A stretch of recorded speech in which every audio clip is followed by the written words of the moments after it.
Bakit ka ganyan ngayon?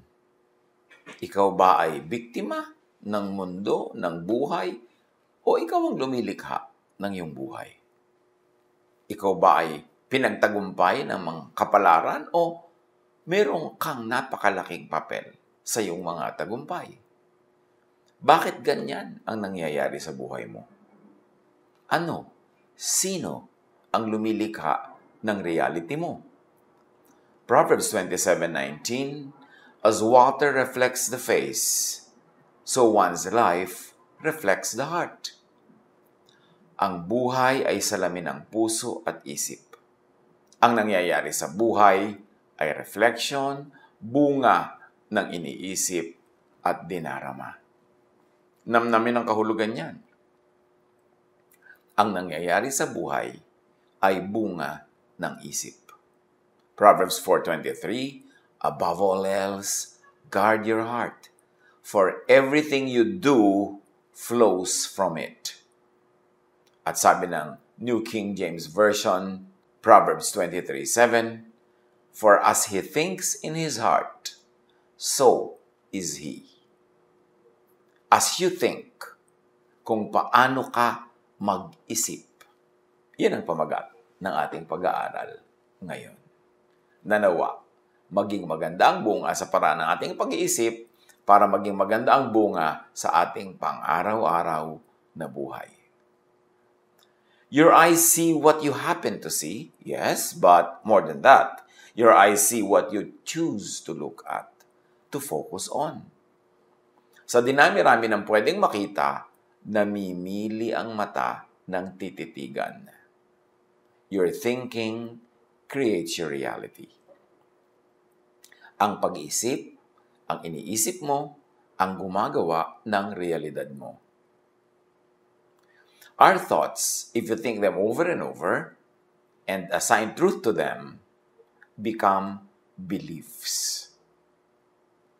Namnamin. Ang inuulit-ulit na pag-isipan, pag ginawaran ng katotohanan, pag ginawa mo ito ang iyong truth, ito ang iyong reality, pag ginawaran ito ng pagiging totoo, ay nagiging faith, nagiging pananalig. Ano man ang inuulit-ulit mong pag-isipan, pag inassignan mo ito ng truth, ito ang iyong truth, ito ang iyong nagiging faith, pananalig. Ang pananalig ay lumilikha ng cognitive filter na siya mong pinagsasalaan at pinagbabatayan ng pagbibigay kahulugan sa mga nangyayari sa mundo mo. Ang salaan ding ito ang namimili ng mga patunay sa kapaligiran na tumutugma sa pinaniniwalaan mong truth at tumatanggi, nagtatakwil sa mga kakontrang ideya. Huwag kayong mga nosebleed dyan. Intindihin ang pinag-uusapan natin. Nosebleed din itong pag-aralan at ituro Kaya kailangan mag-effort ang lahat na intindihin. Huwag tayong laging mahalin na sa madali lang. Kailangan nag-iisip tayo ng malalim, malawak, mataas. Pagka meron kang pinaniwalaan, pag lagi mong iniisip ang isang bagay, at ito'y pinaniwalaan mo na, inassign mo na ito na yun ang truth, dahil laging paulit-ulit, di mo tinanggihan, in fact, niyakap mo, naging truth mo na, lahat ngayon ang tingin mo sa buong mundo, ito ang panala mo kung ano ang tama at mali, kung ano ang tatanggapin mo at ire-reject, kasi nag-assign ka na ng truth sa iyong paniniwala. Kaya dapat bantayan kung anong pinaniniwalaan, kung anong dinidinig, at kung anong gagawin mong, this is my truth. Kasi yun ang magiging salaan mo sa lahat-lahat ng bagay. Dahil sa selective filtering system ng brain, tinatawag na priming, that works on activation-inhibition model, pag ang isip ay primed by a certain belief to look for something, pinagsasarahan nito ang mga kakontrang neural networks. Kaya nahihirapan o mahihirapan kang makita ang patunay na kontra sa nauna o dati ng paniniwala. Pag kinondisyon mo ng utak mo kung anong katotohanan, pag tinanggap mo ng ito ang katotohanan, at ito na ang iyong naging pananalig, pati sarili mong utak ay mabubulag na, hindi na niya makikita ang mga patunay na kontra doon sa pinaniwalaan mo na. Kaya mahirap kausap ang religious person at ang very political ang utak. Kasi pag nag-decide na siya na yung narinig niya, yung napaulit-ulit niyang narinig, nakita, na yun na ang totoo, yun na ang reality, kahit pa tapunan mo ng liwanag to the contrary, kahit pa yung kakontrang ideya nito ay ubod ng linaw, maliwanag pa sa sikat ng araw sa tanghaling tapat, hindi na ito makikita ng isip. Pinagsasarahan ito ng sarili nating isip. Ang ating isip ang magpapalaya sa atin at ang ating isip din ang nagiging kulungan ng ating buong pagkatao, pananaw at buhay. That's why people who are depressed see a more depressing world. It's also why you are so convinced that your view of the world is the truth. Ito rin ang sanhi, kaya ang tao ay kumbinsido na ang pananaw niya ang siyang tanging katotohanan. Kasi sa katatanggap niya ng tinanggap niya, kauulit-ulit nito, at pag-a-assign niya dito ng ito yung truth, nagsara na ang utak niya sa ibang ideya, lalo ka kontra doon sa niyakap na niyang ideya. Kaya napakahalaga na laging nire-review ang ating pinaniniwalaan, ang ating pinaninindigan. What most people don't realize is that they are participating in creating their own version of the truth. Pero akala nila, yun na lang ang kaisa-isang truth. Kaya dapat pag-ingatan ang iniisip at dinarama. Malamang na pag pinaulit-ulit ito, yan ang magiging reality or truth mo. At yan ang ginagawa ng maraming organized religions, of course. Paulit-ulit. Indoctrination. Almost brainwashing. At kung bata ka pa, nagsimula na ito nadidinig mo sa school, sa church, sa pamilya, ito na ang magiging truth mo. Kaya iba-ibang parts of the world, iba-iba ang truth ng mga tao, nagyagyara-gyara, nagpapatayan for the truth. At ano yung the truth na yon? Yung truth na tinanggap nila sa kanilang isip.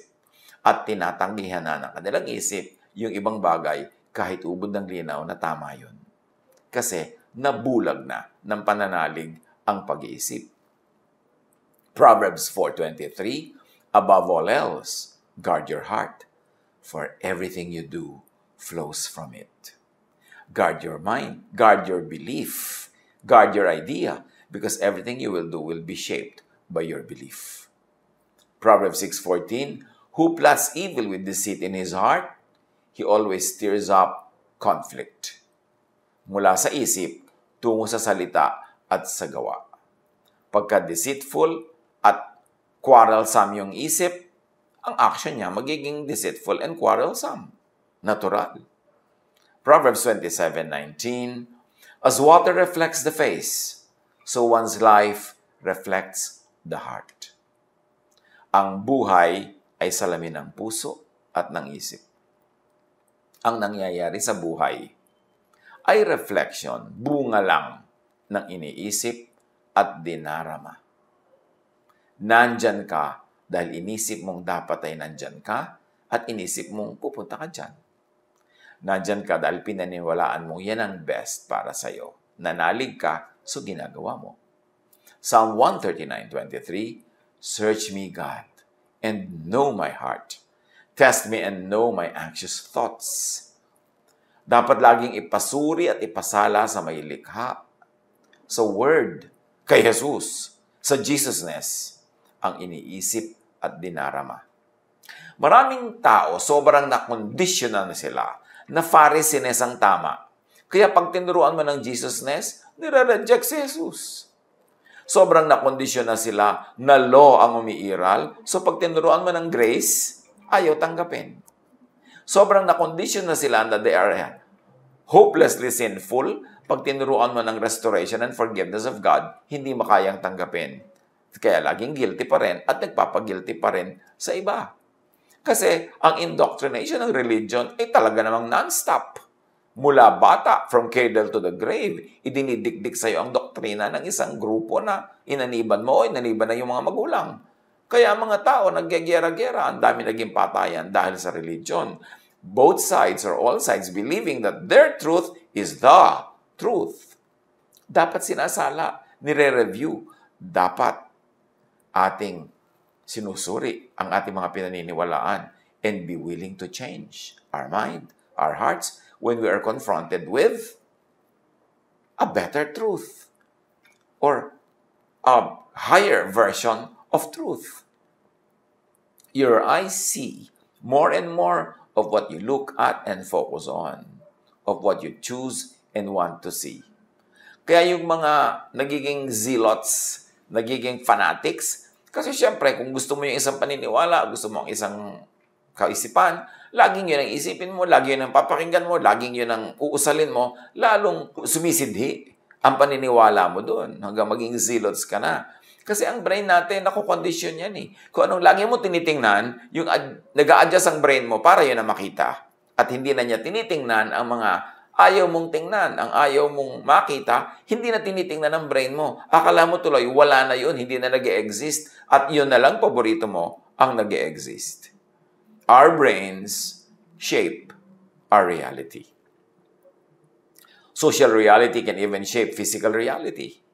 For example, it's a stereotype to think that girls aren't good at math. When people believe that stereotype, which is a social reality, they may expose girls to fewer math and physics problems than they do boys, creating a self-fulfilling prophecy that perpetuates the stereotype. Kasi meron na silang pinaniwalaang katotohanan, lahat ng gagawin nila nakasang-ayon na doon, so lalo naman sisidhi ang paniniwala nila na yun na nga ang tama.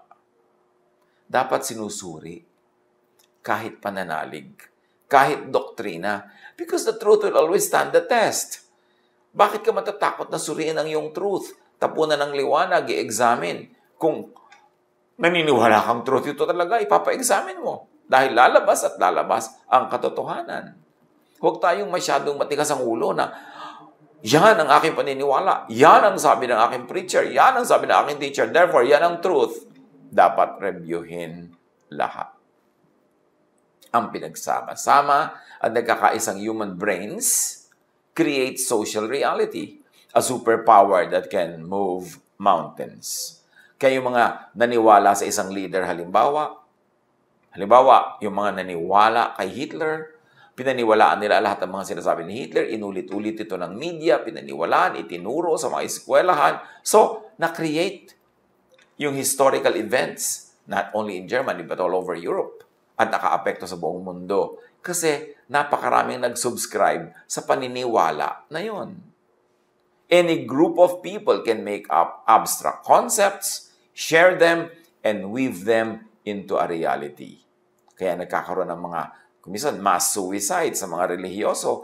Kasi sobra silang naniwala sa leader nila, hindi na sila nakinig sa iba, talagang ipinako na nila ang utak nila doon, kaya nung pinainom sila ng lason, inuman naman ang lahat. Hindi na sila nakakapag-isip. Magtataka ka, kahit anong sekta, kahit anong relihiyon, magkakakontra at magkakasalungat, may mga members siya ng mga edukado, matataas sa mga pinag-aralan, malalayo ang narating, very successful. Sasabihin ng iba, therefore, true yung pinaniwalaan nila kasi educated sila. Not always. Kasi nga selective ang mind, ang brain. Pag gusto mong makita ang isang bagay, hanggang later on, laging yun ang tinitingnan mo, mamaya, yun na lang ang nakikita ng brain. Nagsasara na siya sa iba. Kaya akala mo, yung reality mo na lang ang kaisa-isang katotohanan. Ganyan sa politics at sa religion. Yan ang mga causes ng napakaraming giyera ng humanidad from the beginning. 1 Samuel 18, 6-8. When the men were returning home after David had killed the Philistine, the women came out from all the towns of Israel to meet King Saul with singing and dancing, with joyful songs and with timbrels and lyres. As they danced, they sang, Saul has slain his thousands, and David his tens of thousands. Saul was very angry. This refrain displeased him greatly. They have credited David with tens of thousands, he thought, but me with only thousands. What more can he get but the kingdom? This social reality became physical, political reality. Nagkaroon ng physical war between Saul and David, and indeed, David got the kingdom. Inisip, kinanta, sinayaw, naging totoo. Hindi dahil magic. Dahil lahat ng nakinig, nag-isip, sumayaw, tumulong sila na para yung napakinggan nila, sinabi nila, isinayaw nila at ikinanta, ay matupad na kondisyon ng utak nila. ginawang katotohanan sa buhay nila ang dati-rati kinakanta-kanta lang nila. Psalm 55 verse 4, My heart is in anguish within me. The terrors of death have fallen on me. Nega creates and births mega nega. Kasi malungkot ang puso niya, so anong nangyari? The terror of death have fallen on me. Mas pinalungkot siya ng sarili niya. Kaya mga nade-depress, ang lagi nakikita niyan, mas nakaka-depress. Yung nalulungkot, ang nakikita niya, ang narinig niyan, mas nakakalungkot. Kaya yung paranoid, lahat ang nakikita niya, nadidinig niya, nagdadagdag sa kanyang paranoia. Kaya pag tayo nakahalata na tayo dumudulas down the slippery slope of something that shouldn't be happening, we should reverse our thoughts immediately. We should get out of that thought. Nalulungkot ka na, alisin mo na yung nakakalungkot na tugtog, nakakalungkot na ilaw, nakakalungkot na mga bagay, alisin mo na yung nakakalungkot na mga alaala para hindi ka tuloy-tuloy ang lamunin ng lungkot. Nagagalit ka na, maghahanap ka pa ng mas nakakagalit, makikinig ka pa sa mga sulsol, magagalit ka na magagalit hanggang maging mamamatay tao ka na niyan. Ganon din yung love yung romantic love. Pagka nag-decide ka na ay, lovable ang taong ito, attractive siya.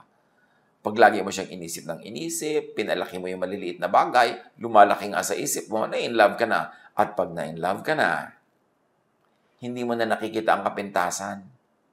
Ang nakikita mo na lang, yung katangian, dahil yung mind mo selective na. Ang pinipili na lang ng mind mo na tingnan, yung itinuro mo sa mind mo na tingnan. Ang sinasabi na lang ng mind mo, yung gusto mong marinig.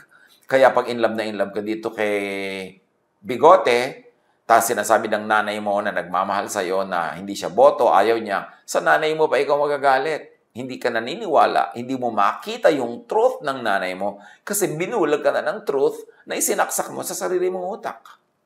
Kaya pinag-iingatan ang iniisip. Pinag-iingatan na pinapanood, pinapakinggan. Kasi pag pinakinggan mo ng pinakinggan at tinanggap mo, at inassignan mo ng truth, na ito na ang truth ko, ang utak mo wala nang ibang aaproban kundi yung sang-ayon doon sa decision na yon. Tatanggihan niya, tatakpan, hindi na papapasukin ang mga salungat na ideya. Hanggang maging bigot ka na, maging one-sided brain ka na, maging one-sided utak and thinking, hanggang maging bias ka na. Kaya ang utak, ang belief, laging challenge, laging tinatanong, laging tinatapunan ng liwanag ni Jesus. Kaya napakasidhi at napakalupit ng mga religious wars, religious quarrels. Sa sariling pamilya, mga magkapatid nagtatakwilan. Sa sariling church, nagbabatuhan, nagsasakitan. And each of them believes that his or her truth is the truth. Kasi dinedeceive tayo ng ating isip. Una, ikaw ang nangyayari, ikaw ang nakakapangyari, pinapasunod mo yung isip mo, pero mamaya yung isip mo na ang kokontrol. Kasi nalaman na niya yung cue mo. Nalaman na niya kung anong gusto mo, yun na ngayon ang ibibigay sa'yo. Yung gusto mo nang makita ang makikita mo. Pag gusto mong makita ang negative ang mundo, puro nega ang makikita mo. Pagka negative ang isang tao, negative na lang ang makikita mo. Bulag ka na sa kanya mga positive. Kasi ganyang brain mo nag-a-adjust sa iniisip mo. To the point na kung ano ang gusto mong isipin, yun na lang ang pinapaisip sa'yo at pinagsasarhanan ng utak mo ang ibang bagay. Ganyan-ganyan sa religion, ganyan-ganyan sa politics, ganyan-ganyan sa social norms. Kaya napakahalagang laging sinusuri ang pag-iisip. Psalm 55 verse 4, tulad ng binasa na natin, My heart is in anguish within me. The terrors of death have fallen on me. Bakit? Yung heart dyan, ibig sabihin din yan, mind. Yan ang iniisip mo, yan ang mangyayari. Ang kinakatakutan mo, matutupad. Kasi yun ang ngayon ang hahanapin ng utak mo at i-offer sa'yo. What and how you think shapes your mind accordingly. Pagka-isip ka ng isip, yung mind mo nag-a-adjust, yun na lang i-accommodate niya. Yun na lang ang gusto niyang isipin at yun na lang ang ipapaisip sa'yo.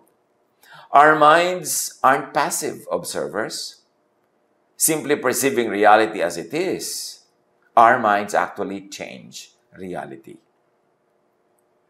Probably the best known way the mind shapes reality is the placebo effect, where people get better if they simply believe that they are being treated for a disease. Marami na experiments niyan. Group A ng pasyente, paiinumin ng gamot.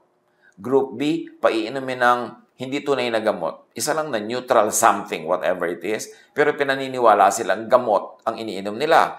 At pag naniwala sila doon, gumagaling nga. Ang laking bagay ang sinasabi ng mga experiments na yan, na ang iyong paniniwala nagiging totoo. Na napakamakapangyarihan ang pananalig. Kaya nga sabi ni Jesus, believe. Command this mountain to throw itself into the sea, and it will. It will become your reality. Pain is highly responsive to each person's psychology and mindset. Those who expect worse pain, ruminate on it, think of it, and feel helpless about it, what's called pain catastrophizing, feel more intense pain, stay longer in hospitals after surgery, and often require more painkillers. Pag ang tao ay napakahiling mag-isip ng sakit, na siya'y masasakitin, na siya'y masasaktan, yun nga nangyayari. Ang tagal niyang gumaling. Pero yung nag-iisip na gagaling siya, nananalig, mayroong faith, mabilis gumaling, mabilis mag-respond sa medication. It's all in the mind. Pag lalong iniisip, pag lalong pinag-uusapan, lalong kinakatakutan, lalong nangyayari. Kaya hindi maganda yung mga lagi ang pinag-uusapan nyo, mga sakit. Pagka maraming tao, lalo seniors, pag nakita-kita na, wala pinag-uusapan kundi ang sakit nino. Nagpapaligsahan kung kaninong blood pressure ang mas mataas, kung kaninong blood sugar ang mas mataas, kung kaninong sakit ang mas malala. Kaya ayun, nagkakalubog-lubog din uli sa sakit. Pagka ang gusto nyo laging pag-usapan, kapintasan na inyong hipag, lalong nagagalit kayo sa kanya. At lalo siyang nagiging kapintas-pintas kasi yung reality ng utak nyo umaapekto sa mundo. Nagkakatotoo ang laging pinag-uusapan, lalo't pinaniniwalaan. Di ba? Faith moves mountains. Kahit negative faith. Pag naniwala kang hindi ka nagagaling, hindi ka nagagaling. Pag lagi niyong pinag-uusapan na, naku, maghihirap ang buhay, ang hirap ng buhay, ang hirap ng hanap buhay, ganun nga mangyayari. Yung mga may tindahan, pagka tinanong mo, magkano ang benta mo? Mahina, matumal. Siguro sa takot mautangan, sa takot na mahingan. Pero kasasabing matumal, mahina, ay tumutumal talaga, tumihina. Pero pagka maganda yung benta, ayaw sabihin, wow, malaki ang benta ko, tipak, marami ako ngayong benta. Sa takot na naman siguro mahingan. So, ang nangyayari, dahil hindi na pag-uusapan yung malaking benta at magandang negosyo, hindi na yun tinitingnan ng brain. Ayaw na uli yung makita, ang hahanapin na niya uli yung maliit na kita, yung maliit na benta, yung negative, at yun na naman ang matutupad sa buhay.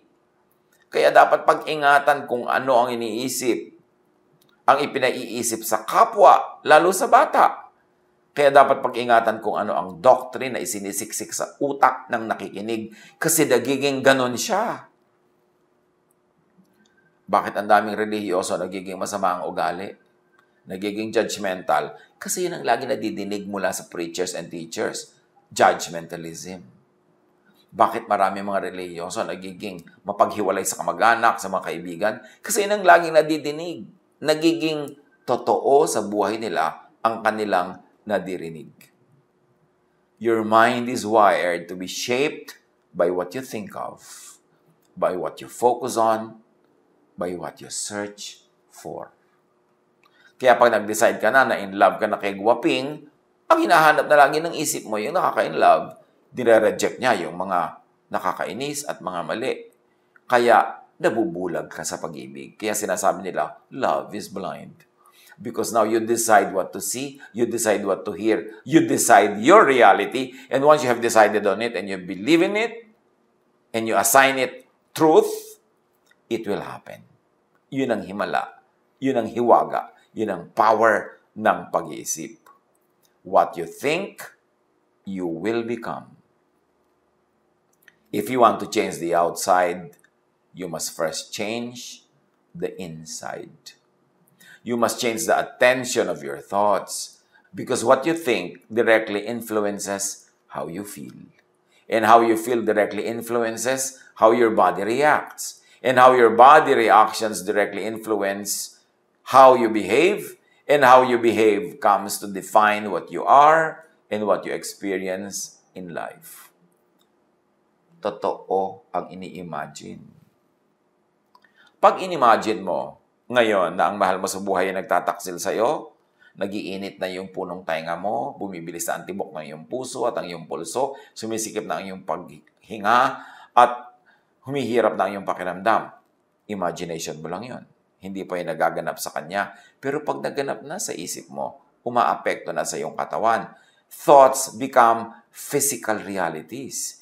Tumatawid mula sa loob ng iyong utak papunta sa buong mong katawan. Kaya ang imagined things become real. Kung ano ang gusto mong maging real in your life, yun ang lagi mong isipin, yun ang lagi mong imaginin. Ganon din yung mga sexual desires. Pagka in-imagine mo na nakikipagtalik ka sa isang tao, lahat na ng mga sensations ng tunay na pakikipagtalik, ay mararamdaman mo na rin. Kasi nasa isip mo na. Pag iniisip, nagiging totoo sa physical world. Kaya dapat pag-ingatan ang iniisip. Pag inayos ang loob, aayos ang labas. Pag inayos ang isip, aayos ang mundo, aayos ang buhay. So nagsisimula ang lahat sa pag-iisip. Paano ka ba mag-isip? Optimistic, pessimistic, positive, negative? Mapaniwalain o ayaw maniwala? Paano? Thoughts, in and of themselves, have no power. It's only when we actively invest our attention into them that they begin to seem real. And when we engage with specific thoughts, we begin to feel the emotions that were triggered by these thoughts. We enter a new emotional state which then influences how we act. Pag inisip, nakakaapekto sa emosyon. Yung emosyon makakaapekto sa yung action. Kaya sa isip, nagsisimula ang lahat. Psalm 10:4, in his pride, the wicked man does not seek him. In all his thoughts, there is no room for God. Kaya merong believer at may hindi believer. Kauulit ng belief, nagiging belief. Kauulit ng unbelief, nagiging unbelief. Sa isip nagsisimula at nagwawakas ang lahat. Psalm 13:2, how long must I wrestle with my thoughts, and day after day have sorrow in my heart? How long will my enemy triumph over me? But the real enemy is within. The real enemy is the thought. When you think you are defeated, you feel defeated, you act defeated, you get defeated.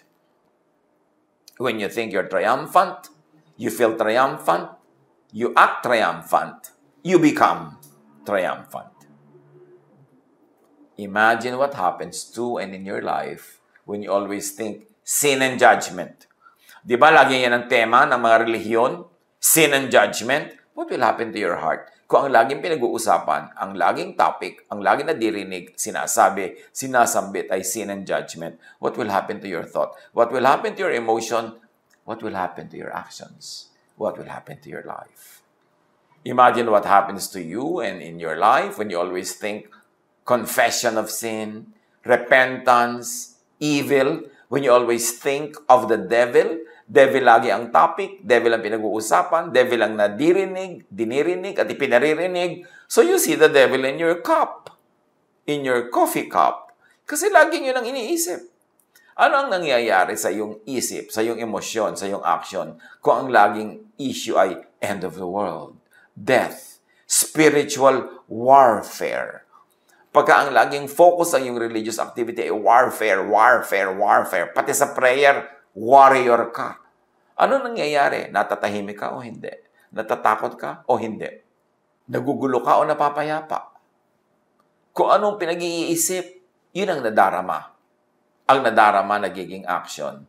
Ang action nagiging lifestyle.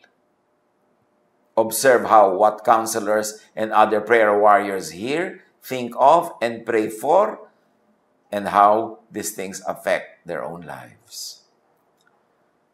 Kaya maraming counselors, mga taga-dasal, mga so-called intercessors, etc., ay depressed. Kung walang defense mechanisms, kung walang filters, kung walang distressors at detox, nadadala nila sa buhay nila yung mga nadidinig nila laging problema. Nadadala nila yung nadidinig nila at pinag-uusapan at ipinagdarasal into their thoughts.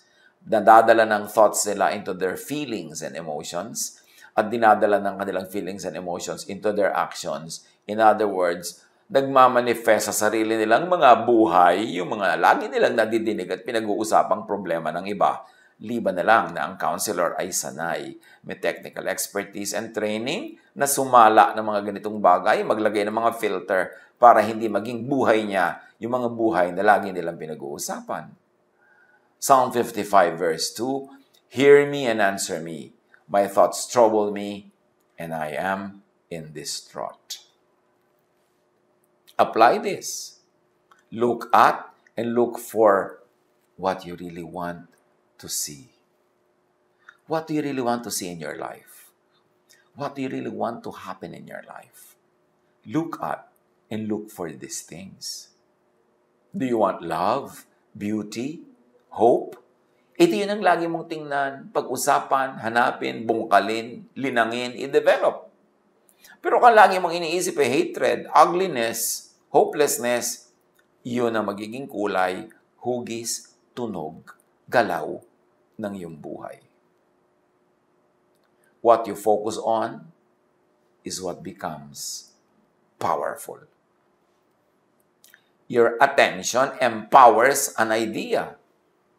Each of us is a brain that is designed to be malleable and plastic and open to our influence. It is constantly shaping itself to be the best one it can ever be for us. Our experiences are the fuel for the shaping, and everything we see, feel, experience, sense, and do is slowly but surely changing the architecture of our brains, sending gentle instruction on how they can build to best support us. Nosebleed na naman.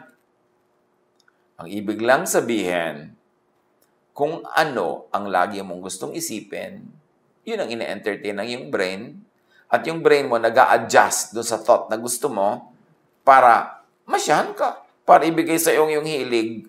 Kaya yung brain mo, masunurin lang sa gusto mong puntahan.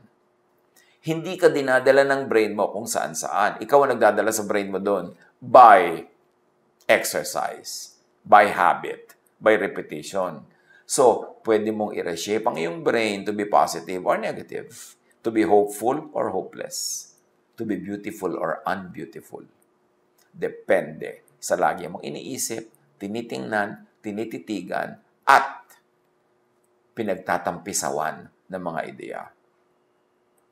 Every time you have an experience, the relevant neurons switch on and start firing. As this happens, neural connections get stronger and new synapses start growing. The neurons that aren't as needed will eventually wither away. Ang mga neurons ng ating brain na hindi natin laging ine-engage, ginagamit, pinapaandar, kinokomission, nawawala, nalilimutan, nabubura. Kaya mamaya, bulag ka na, yun na lang gusto mo laging isipin. Ang naiisip mo, yun na lang gusto mong makita ang nakikita mo. Kasi hindi mo ginagamit yung ibang neurons.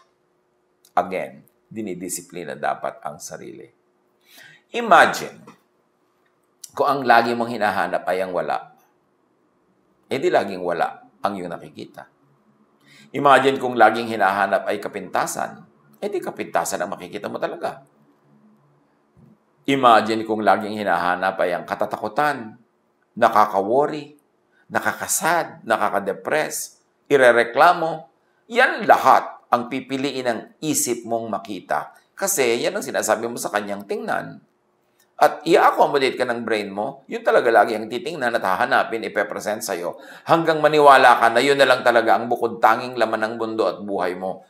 Kasi binulag mo na ang iyong sarili sa ibang mga bagay na sinanay mo na rin ang iyong sariling huwag tingnan at ayaw mo rin i-entertain. Philippians 4:8, kaya ang sabi dito, makinig. Finally, brothers and sisters, whatever is true, noble, right, pure, lovely, admirable, if anything is excellent or praiseworthy, think about such things. Yan na ang nag-summarize ng kanina pa nating pinag-nosebleedan.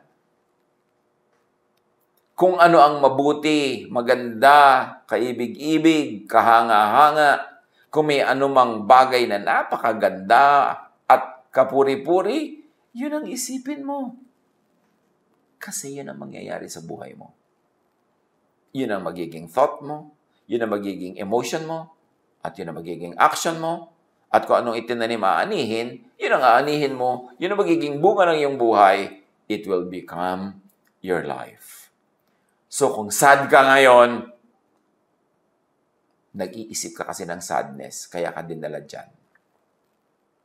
Kung depressed ka ngayon, kinondisyon mo ang sarili mo ng mahaba at matagal na panahon na ma-depress, kaya depressed ka ngayon. Pag cheerful ka, ganun din. Pag hopeful ka, ganun din. Pag paladuda ka, yun ang dahilan. Ikaw lahat ang umimbento. We should be responsible for our thoughts.